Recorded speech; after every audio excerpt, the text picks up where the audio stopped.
3 out of 4 Indian women are unemployed. That's more than Saudi Arabia, a country where women have only been allowed to drive since 2018. This is no statistical sleight of hand. In fact, 3 out of 4 is wildly conservative. This number, called the labor force participation rate, includes both anyone with or without a job, as long as they're looking, however passively. Of those 24% of women technically in the labor force, many don't actually work.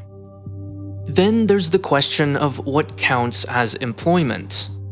In this case, the answer is as little as 1 hour each week of paid labor. Put differently, of India's 1.4 billion people, 681 million are women.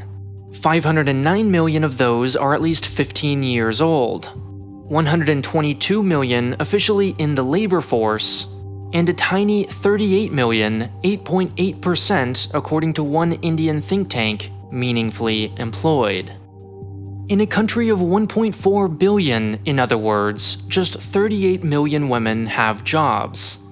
The United States, by contrast, has twice as many women employed in absolute terms, with only 1/4 the population. How can that possibly be true? Could it be that Indian households are now rich enough to comfortably subsist on one income? No, far from it.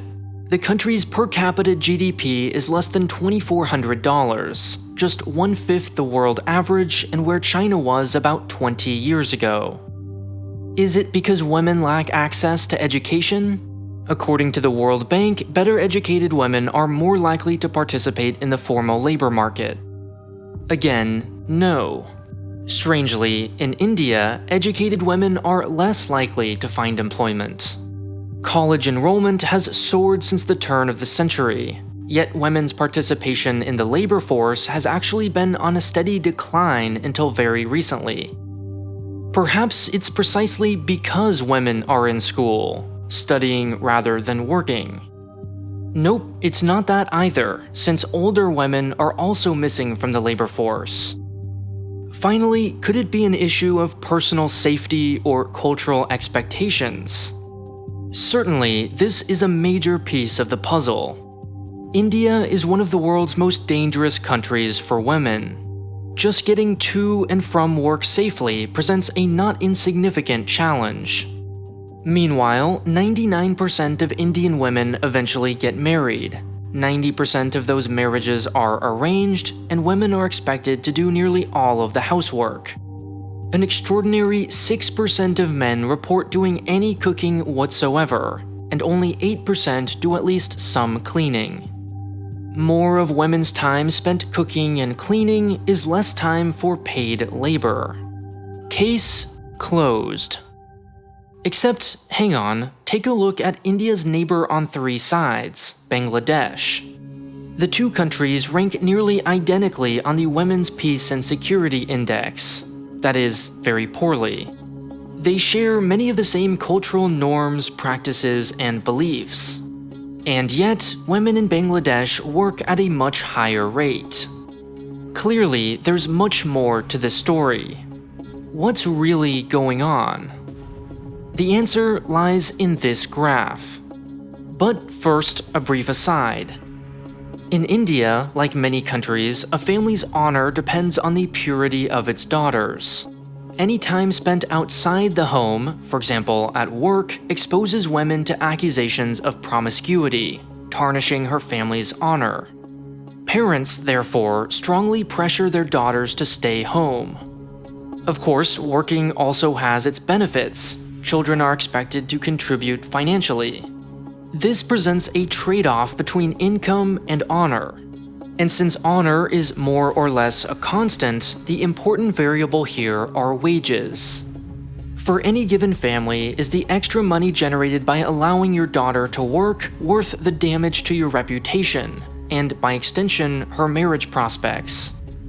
When families are poor, this loss of honor is strongly preferable to the alternative: starvation. Women have no choice. They have to work. Conversely, when wages are high, they offset this honor penalty, causing women to rejoin the workforce.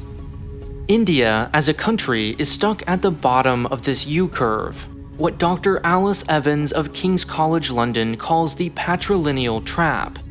Wages are just barely high enough that families can scrape by on one income, but not high enough to draw women back to the workplace. Women are trapped between low wages and suffocating social norms. They do go to college, though mainly to find a husband. And they do want to work. In a recent survey, 75% of teenage girls said they hope to find a job after graduating. The problem is that wages aren't high enough to convince their families. The real mystery, then, is why Indian wages are still so incredibly low. Since 1990, its economy has grown at an impressive average rate of 6% a year, not so far behind China's miraculous 8.8%. Back then, India was only the world's 12th largest economy. Today, it's the 5th. Yet, somehow this spectacular growth failed to create any jobs. Now, economists call the number of new jobs produced for every 1% change in GDP the elasticity of labor. Well, between 2011 and 19, the Indian labor force grew by 0.26%, imputing an elasticity of 0.04, which is a polite way of saying virtually zero jobs were created over 10 years. This implies that if its economy were to double overnight, employment would only increase by 4%. Between 1999 and 2005, 60 million new jobs appeared. Between 2004 and 10, just 3. The result is fierce competition for every last scrap of paid work. In 2019, 12 million people applied for 35,000 railroad jobs, and 1.7 million for 1,500 jobs at a state-owned bank. Most of these applicants are young, and the vast majority college-educated. Those who are both young and college-educated don't stand a chance. Today, 42% of Indians under 25 with graduate degrees can't find work. So, what do all these young scholars do? They go back to school, of course, fueling a race to acquire an increasing number of unnecessary credentials or else fall behind. Others simply lose hope and spend their days doing what Indians call time pass, aimless leisure. Now, one clue to the whereabouts of these missing jobs is the country's most common occupation. Not salesperson, waiter, or janitor, but CEO. Truly. You see, contrary to the image of sweatshops many around the world imagine, Indian employers are actually quite tightly regulated. Legally, they must provide workers with paid leave, pensions, and health insurance. They even need permission from the government to fire or lay them off. At least, in principle. In practice, most of these laws only apply to businesses with 10 or more employees. And unrelatedly, for some odd reason, Indian companies seem to have decided 9 is the optimal number of workers. So, what do you know? The vast majority of businesses are exempt from these regulations. Another reason they stay small is to evade corruption. Companies with 10 or more workers are visited by labor inspectors, many of which enforce arcane rules to extract bribes. Thus, whereas China has a healthy balance of mid-sized companies, many of which have between 51 and 200 workers, over 80% of Indian apparel firms, for instance, have less than 8. With so many small businesses, it's no wonder India has perhaps the world's highest density of CEOs. As companies grow, rather than hire more workers, they simply outsource this additional labor to other small companies. But this loophole, clever as it is, has a cost. Smaller companies are less productive. On average, those with 50 to 199 workers are about 60% less productive than those with over 200, and those with 5 to 49 workers about 90% less productive. Lower productivity means lower wages. Lower wages means less consumer demand, and less demand means fewer jobs.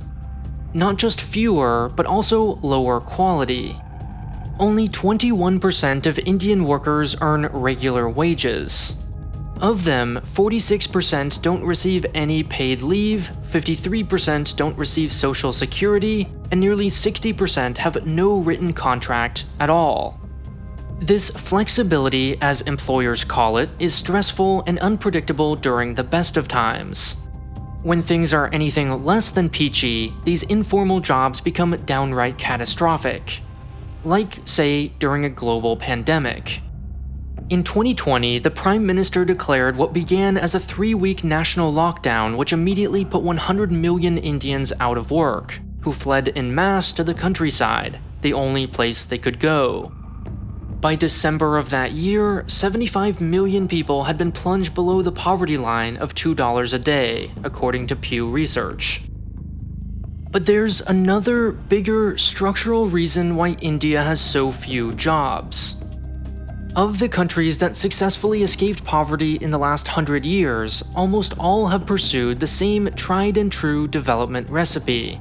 A rapid progression from agriculture to manufacturing to services, in that order. It worked for Taiwan, Hong Kong, Singapore, South Korea, and now China.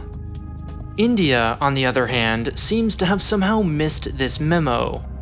By the time its economy liberalized in the early 1990s, China was already 10 years into this journey.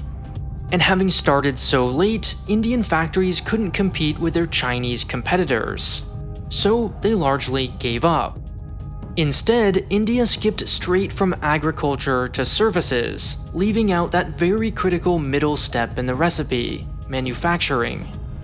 Today, Vietnam, with a population of less than 100 million, exports more clothing than India, with a population of 1.4 billion. Now, there's nothing wrong with services. Nearly all rich countries are service economies, from the US to Japan and Switzerland. So you might think India found a shortcut. The country has an impressive depth of finance, insurance, real estate, and technology expertise. Deloitte, Goldman, and Tata pay their Indian consultants and bankers top dollar, much more, of course, than most factory workers. The problem is that there just aren't that many of these jobs. As Indian farmers have grown more productive, as they have across the globe, agriculture has been on a steady decline. No surprise there. Usually, however, all these farmers would become factory workers, one labor-intensive industry replaced with another. But, as you can see, manufacturing hasn't absorbed these displaced farmers. Sure, these new service jobs have helped, just not nearly enough. So, in order to make up the difference, Indians have flocked to construction. These jobs are often temporary, low-paid, and physically dangerous. But this trend is particularly bad for women. In East Asia, where manufacturing replaced agriculture, women became factory workers, which slowly influenced social expectations and afforded them newfound freedom. In India, women were pushed out of farming but discouraged from taking on construction. A few lucky women secured lucrative service jobs, but the vast majority simply left the labor market altogether. They had nowhere to go. This is why India's economy continued to grow. Those new service jobs are very, very productive, while the number of jobs did not. They're few and far between. It's why women in Bangladesh work at much higher rates. Its many factories provide them with a socially acceptable place to do so, whereas India has no such scale. What India does have that most of Asia does not is time. China's population peaked last year, and its labor force is expected to decrease by about 1% each year starting in 2030. India, meanwhile, is still very much young and growing. 40% of its population is under the age of 25, and 53% under 30. Its median age is a youthful 28, compared to China's 38, or Japan's 48. With any luck, India has about 2 decades remaining in its demographic window. a critical transition period during which a country has a large number of working-age people compared to children and retirees. If the country can harness this labor, it could still experience a taste of the demographic dividend that propelled China from a poor to a middle-income country. By merely employing women at the same rate as men, according to Bloomberg, India's economy could grow by nearly a third by 2050. But if it wastes this opportunity, these excess young people could become a demographic burden. In that case, it would be stuck with millions of angry, aimless, and unemployed 20, 30, and 40-year-olds. Simply put, India has no time to waste, which means it may need some help from David Allen in his book Getting Things Done on today's sponsor, Imprint.